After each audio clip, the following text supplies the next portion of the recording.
I lost my daddy's watch. Man, that cheap watch, man. Oh, I apologize. It gotta stop. What you say? I said you soft, so what? What you gonna do? What you gonna do, huh?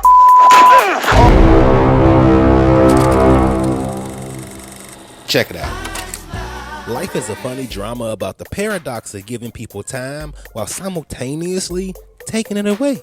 How one bad event can have you paying for it with the rest of your life. Check it out. If you're new to the channel, like and subscribe to become a hood figure. That way, you can recommend what movies I should do next. But for now, what's it about? Two guys from opposite sides of the tracks get intertwined in a scheme that leads them to life in prison. Life is about how the penal system takes a toll on them in their pursuits of freedom. Check it out. Characters. Rayford Gibson is a petty opportunist into bootlegging, number running, pickpocketing, you name it. Ray's like a charming extrovert with quick wit whose ability to compromise allows him to adapt quickly to any situation. However, Ray's trigger is his father's watch. Claude Banks is a straight-laced, selfish, hard-working bank teller. More methodical and hot-headed than Ray, Claude is more of the introvert of the duo. Basically, he's a square. Claude's trigger is the thought of someone else thinking he's soft. Let's take a look at these prisoners real quick. Willie Long is who is recalling all the events in the story. He's basically our narrator. Willie was like the leader of the inmates. He's been in prison since he was 13 years old for killing someone with a claw hammer.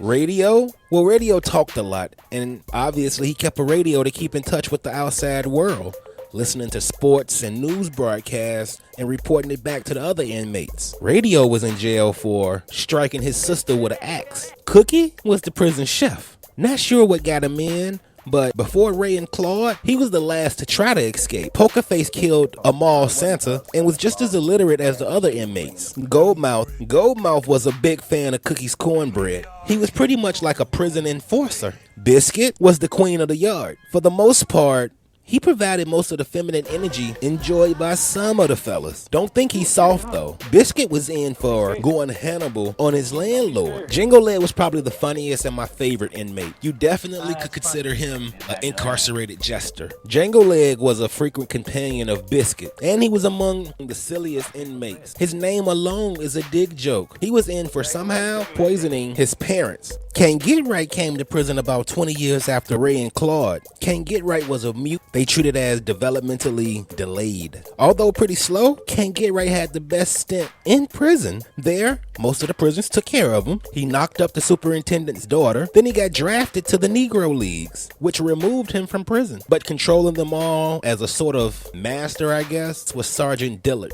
Dillard was basically the warden and chief profiteer from the proceeds of the inmates' labor and conjugal visit fees. Of course, of all the prisoners, Dillard disliked Claude and Ray the most because of their inner city ways, and they wasn't from the South, so they didn't have that Southern attitude that was supposed to keep black people in check. If Dillard was the master, his overseer was Hoppin' Bob. Technically considered a trustee, Hoppin' Bob was the original Steven from Django. Pretty much the classic Uncle Tom. But check it out. What I see? Life is really about the inequities of the penal system, disguised as a comedy about friendship.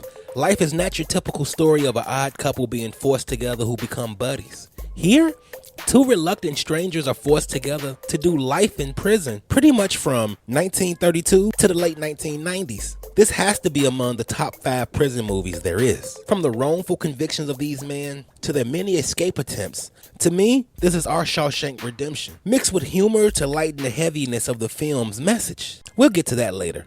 But this movie deals a lot with the loss of time. Specifically, how the penal system takes time away from you and how it forces you to miss out on current events that shape history around you, such as world wars, political protests, the space program, and other technological advances. In many ways, the correctional system in America not only takes your freedom, but extinguishes your existence. And if that can be seen as justified for the guilty, likewise, it should be seen as inhumane for the innocent, like Claude and Ray. Let's be honest, The practice of handing out life sentences is essentially slavery. If not, what would be the real difference between prison camps and plantations? I'm saying, peep, during the time, convict leasing, or prison work programs as they're called now, allowed states to profit off inmates without compensating them. Now, things have changed. Convict leasing, where previously prisoners worked for free, now prisoners can make up to 50 cents per hour. Ballin'. But watch that 13th by Ava DuVernay for more on that. In life, Martin is at his best. For Eddie, Life was his last rated R movie until 2021's Dolomite. Together, this was Martin and Eddie's second time linking up since Boomerang, and I would love to see him hook back up for future projects. But real quick, hit that like and check it out. Alright, here's some life lessons from the film. Lesson: don't let nobody take your cornbread. The cornbread was a metaphor for respect.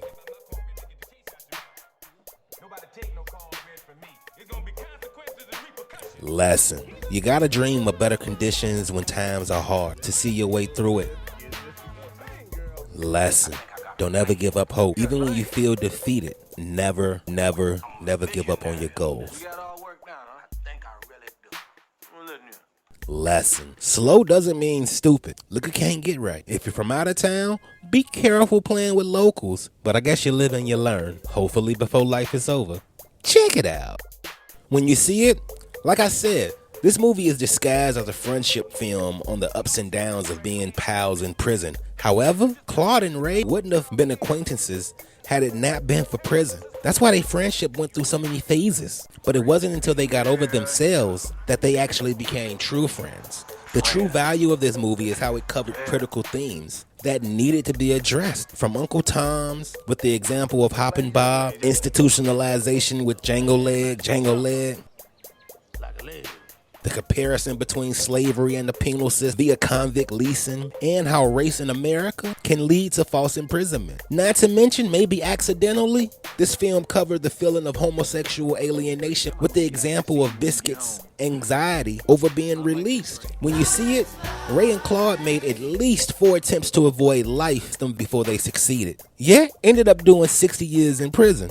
Although Claude had contempt for Ray actually saved Claude's life, even though it was actually a way of preserving his own. See, Ray wanted Claude to be his partner because he felt had he taken someone else, they would have double-crossed him.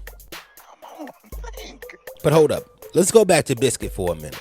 Knowing what we know about him, when he receives news that he'll be released, it worried him.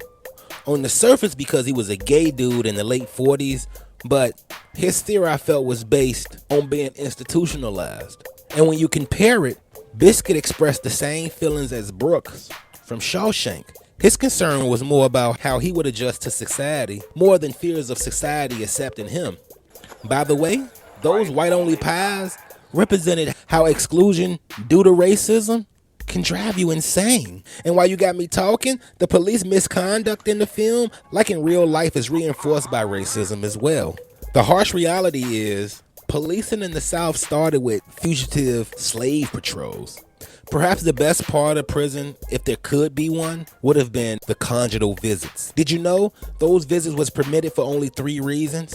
To lower homosexual activity and sexual assaults as a way to make extra profit, but more than anything, because they believed that release that would happen from those visits would increase work productivity and morale.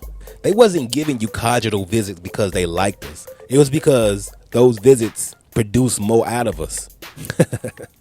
That's crazy. But check it out. Alright, in closing, if you think this film is a tragedy, what's worse is many of these same conditions still exist, making this movie and those issues all the more prevalent. In prison, there's a lot of buck breaking to remove any dignity or self-respect that you may have. Even though Ray and Claude spent over 20 years not speaking to each other, when it came time, Ray still refused to be an Uncle Tom and shoot Claude. That was about preserving his own integrity, maintaining his own dignity, while also being poised, which is a practice we all could benefit from. Pretty much, life is about as fair as it is short. The genius of Eddie and Martin's life is the message. I submit to you that a clever message is one that is given but never really said. The message of life revolves around wrongful convictions, how they disproportionately affect blacks, and how they're motivated by greed and racism. How whether you're hood or square, it ain't fair. Until we change that, we gotta be mindful that maybe the correctional system's purpose is to correct the ending era of slavery via taking your freedom. I don't know. The way prison has always been the new form of slavery. But that's life, I guess. I'm Fox. This is Check It Out. Let me know any lessons I may have missed in the comments. Check It Out Hood Reviews is an official black-owned business. That's right, we got that LLC, baby. Hitting that like, sharing, and subscribing is the least expensive way to show your support. So as usual, as I say, like, share, and subscribe so the big homie can survive. Y'all be cool, be safe, and remember, choose wisely, fam. We hate to see you doing life. Here go them extras. This was Anthony Anderson's first film. Eddie dropped the Easter egg during that cornbread fight, mentioning he knows a lady named Della that hits harder. Della Reese is who Eddie fought in Harlem Nights. Speaking of Harlem Nights, I'm finna start a rumor that Rayford here is actually Quick from Harlem Nights, using Sugar Ray's name as a way of starting over. That's why he said what he said to Goldmouth. Peep, Claude gave Homegirl $2. Adjust for inflation, that's equivalent to almost the 40 right now. Actually, to be fair, it's exactly $31.50. That ain't bad, man. That's close to the 40.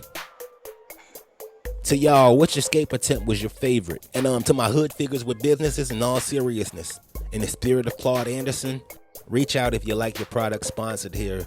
Help me help us practice hood economics. Let's grow this black dollar, man. You feel me? Before I go, these reviews are made possible with contributions from OGs and hood figures like you. Thank you. It's appreciated in a real way. If you like the channel and would like to see it grow, you too can support the channel by donating to our Cash App at $IamFox, 2 X's, or to our Patreon at Check It Out Hood Reviews. For real, fam. Thanks. It's love, man. Thanks for the support. Thanks for being patient. I know y'all been waiting a while for this to happen. And yeah. That was the moment. That's cool. This is gonna be hot.